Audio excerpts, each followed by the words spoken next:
चौथ की कथा। बहुत समय पहले की बात है। एक साहूकार के 7 बेटे और उनकी एक बहन करवा थी। सभी सातों भाई अपनी बहन से बहुत प्यार करते थे, यहाँ तक कि वे पहले उसे खाना खिलाते और बाद में स्वयं खाते थे। एक बार उनकी बहन ससुराल से मायके आई हुई थी। शाम को भाई जब अपना व्यापार व्यवसाय बंद करके घर आए तो देखा कि उनकी बहन बहुत व्याकुल थी।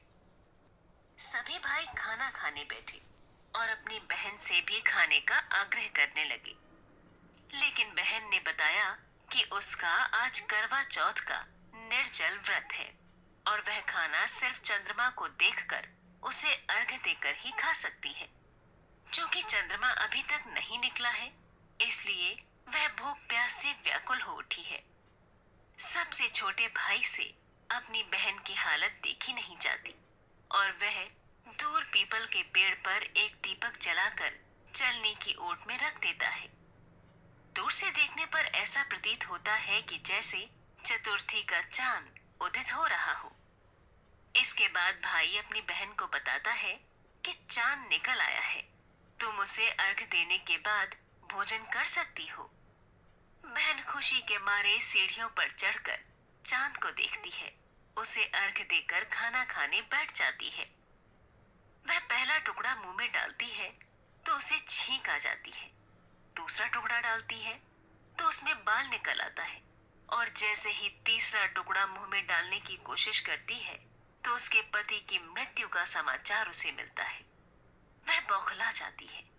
उसकी भाभी उसे सच्चाई से अवगत कराती है कि उसके साथ ऐसा क्यों हुआ। करवा चौथ का व्रत गलत तरीके से टूटने के कारण देवता उससे नाराज हो गए हैं और उन्होंने ऐसा किया है।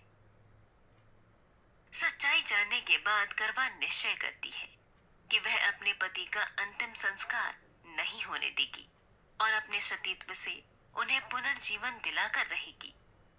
वह पूरे 1 साल तक अपने पति के शव के पास बैठी रहती है, उसकी देखभाल करती है। उसके ऊपर उगने वाली सुईनुमा घास को वह एकत्रित करती जाती है। 1 साल बाद फिर करवा चौथ का दिन आता है।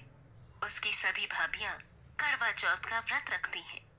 जब भाभियां उससे आशीर्वाद लेने आती हैं, तो वह प्रत्येक भाभी से यम सुई ले लो, प्रिय सुई दे दो, मुझे भी अपनी जैसी सुहागिन बना दो, ऐसा आग्रह करती है।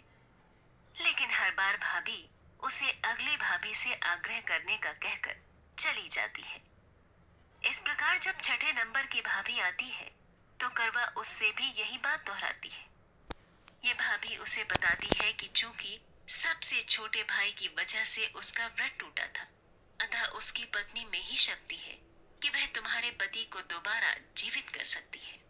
इसलिए जब वह आए तो तुम उसे पकड़ लेना और जब तक वह तुम्हारे पति को जिंदा न कर दे उसे नहीं छोड़ना। ऐसा कहकर वह चली जाती है। सबसे अंत में छोटी भाभी आती है। करवा उनसे भी सुहागिन बनने का आग्रह करती है, लेकिन वह टाल मटोली करने लगती है।